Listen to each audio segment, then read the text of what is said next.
I thought I hit the jackpot when a rich family paid me $200 to babysit their child for a night. I never could have guessed this would have led to my life being ruined forever. The children were extremely well behaved, and everything went smoothly the first night. The young couple must have thought that I had done a good job, because word spread quickly around the rich neighborhood that I was a great babysitter choice. This was perfect for me. Most of the families around here pay way better than where I live, since they all come from a long line of wealthy families. But I was always suspicious about some of the families.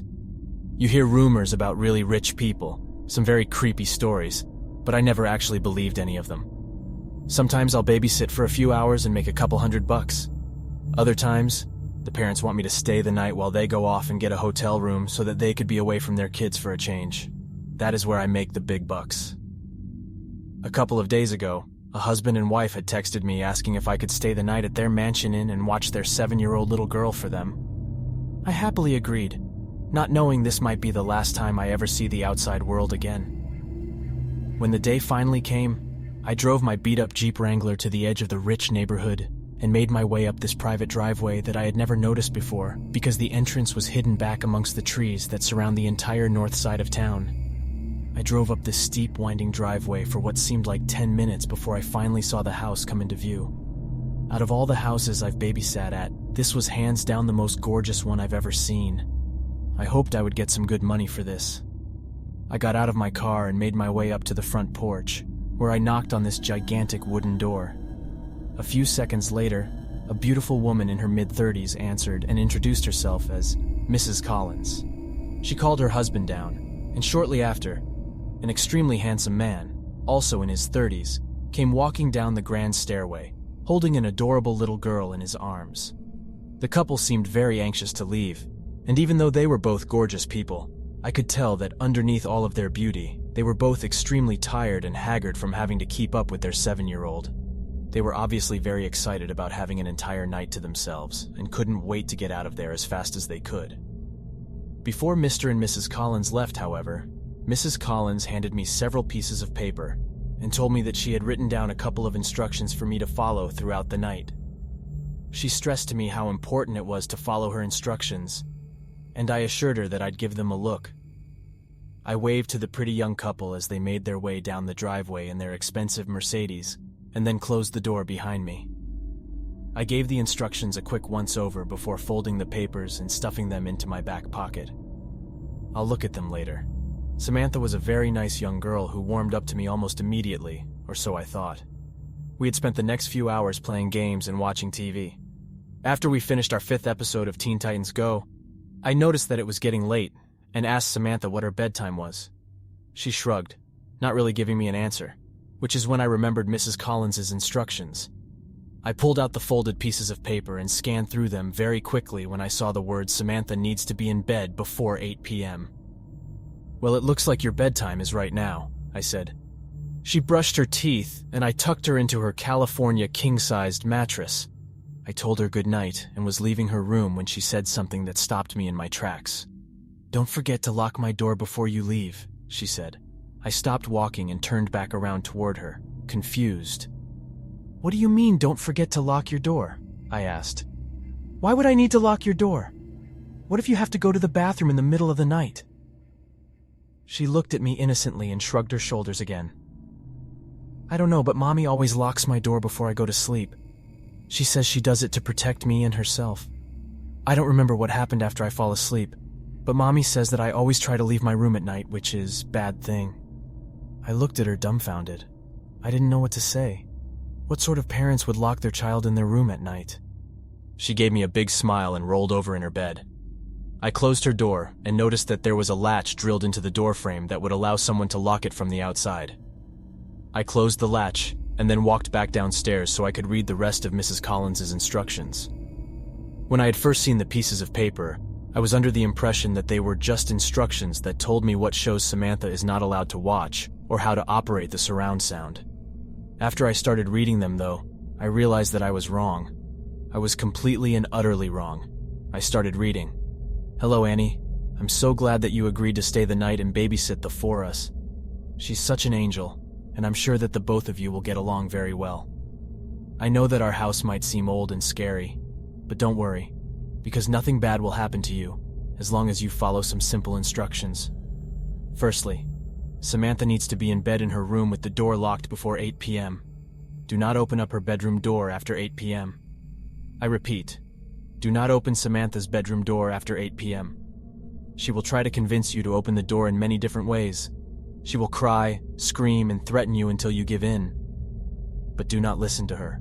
She can't hurt you as long as the door is closed. At this point, I was confused. Why would I leave her locked in there if she was screaming and crying to let her out? Something horribly wrong was going on here. But I continued reading. Between 8:30 and 9:30 p.m., make sure you remain in the living room with the lights turned on. Around this time of night, you may hear scratching and growling coming from Samantha's room or from other parts of the house. These noises are nothing to worry about as long as you stay in the living room. Watch some TV to ask the time. We have a lot of movies to choose from. After 9:30, do not venture into any dark areas of the house. I would recommend that you turn on as many lights as you can before 9:30 so that you don't accidentally trap yourself. You might also happen to see a pair of yellow cat eyes looking at you through the darkness every once in a while. Do not stare at them for more than 30 seconds. These rules were getting more effed up by the second. I started sweating, my body feeling glued to the floor as I read over the strict but extremely terrifying rules that were put in place. Why had I agreed to take this job?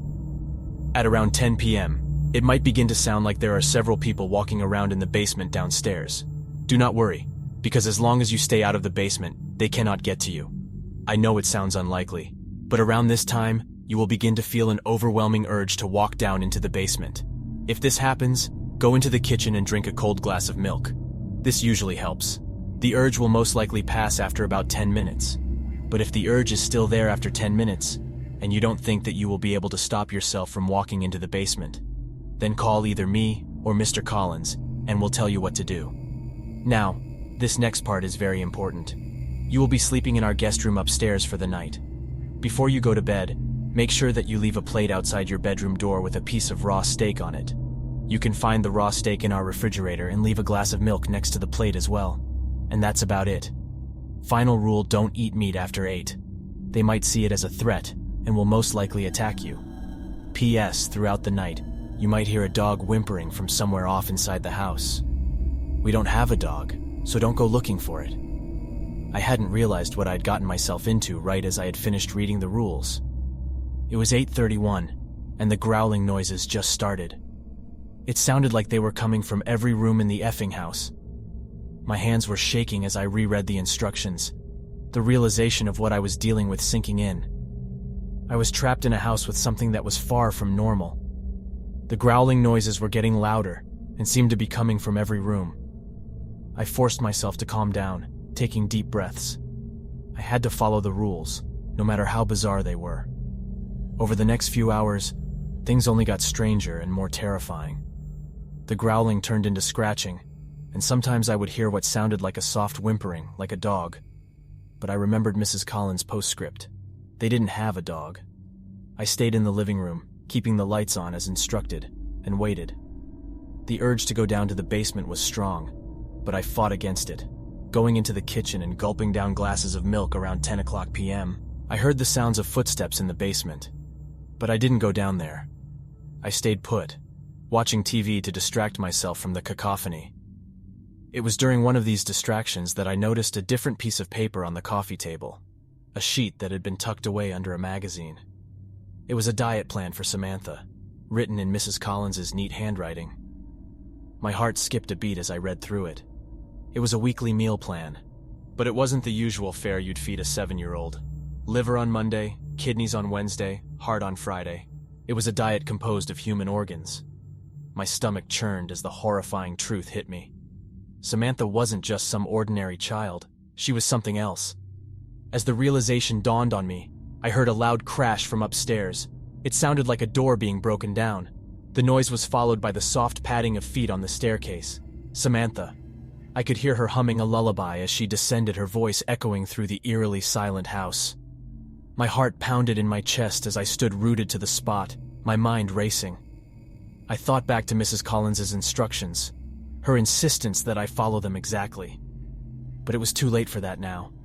I had made a terrible mistake, and now I was about to pay the price. I could hear Samantha getting closer, her humming growing louder. It was then that I realized the horrifying truth. I wasn't here to babysit Samantha. I was here to feed her. I was the meal.